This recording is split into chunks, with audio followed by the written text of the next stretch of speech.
Hi, welcome to this part of my review featuring Unknown Armies, Book 2, Run.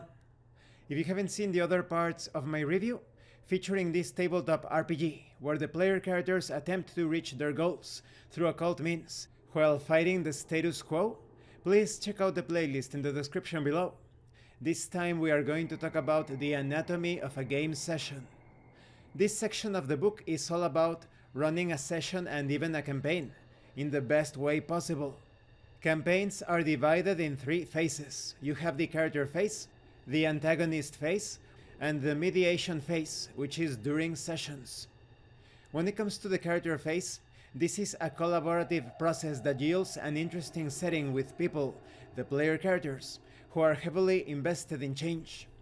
When it comes to the antagonist phase, this is between sessions when the game master alone, or in conjunction with co-conspirators of the internet, considers the plot, the characters, the circumstances, and loads his or her quiver with arrows to shoot during the actual session.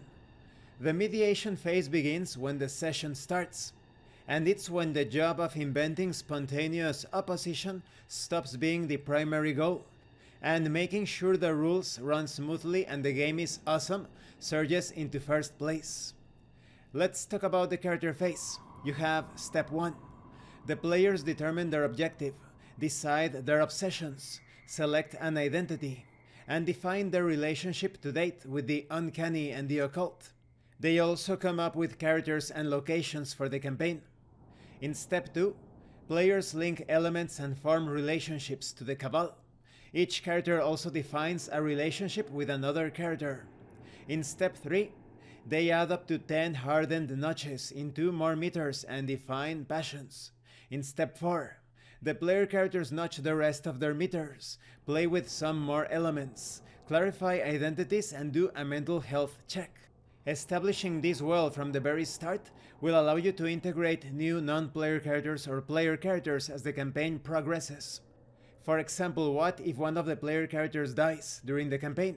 Then introducing a new player character is going to be quite easy because everything has been well prepared from the very start. Then we have information on the antagonist phase. In this phase, the game master considers the goals and the objectives of the player characters and the major goal of the cabal as a whole, and presents the obstacles, the non-player characters, the hazards, the systems, the environment that could present some challenges when it comes to reaching said objectives. It's all about creating distractions and obstacles to steer away the player characters, the group, from that major goal. It is up to them to see if they can see through the distractions and overcome the obstacles. When it comes to blowback, the more sessions you have, the less you should have to introduce new distractions and obstacles. Instead, you get blowback. Blowback is the fallout from the character's previous actions. It comes back to bite them. So this is opposition that is a direct consequence from the player character's previous actions. But this also brings forth opportunity, not only for drama, but also to take care of objectives, goals, and the like in alternative ways, in very interesting ways. When it comes to the mediation phase, it's all about the pacing of the session. When the objective seems too hard, perhaps if the player characters are being logical about their actions, they could end up receiving help from an unexpected source. When the objective is just within reach, maybe there is an interesting plot twist that changes things a bit. And what if a player character has been or is being left out? Then the game master and the player controlling that player character need to work together in order to connect that player character's goals and motivations with the current situation. When it comes to blowback, it provides continuity, it reinforces cost, that is, for every action taken by the player characters, or at least for every important action, there is a reaction, a response. And blowback should always feel fair. There's also information on various obstacles such as physical obstacles, psychological obstacles, logistical obstacles, and mystical obstacles in the fiction. When it comes to the ongoing campaign, there are also tips and advice on how to handle an ongoing campaign.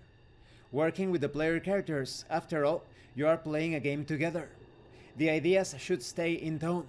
The actions should be in accordance with what the characters are doing in the game world, with their objectives, with their major goal, keeping things within the scope of the campaign until it reaches a conclusion or termination, when the objectives are met perhaps, when it's hard to top a particular goal that the characters have reached, or maybe it's hard or even impossible to continue because of the events that have transpired during the game.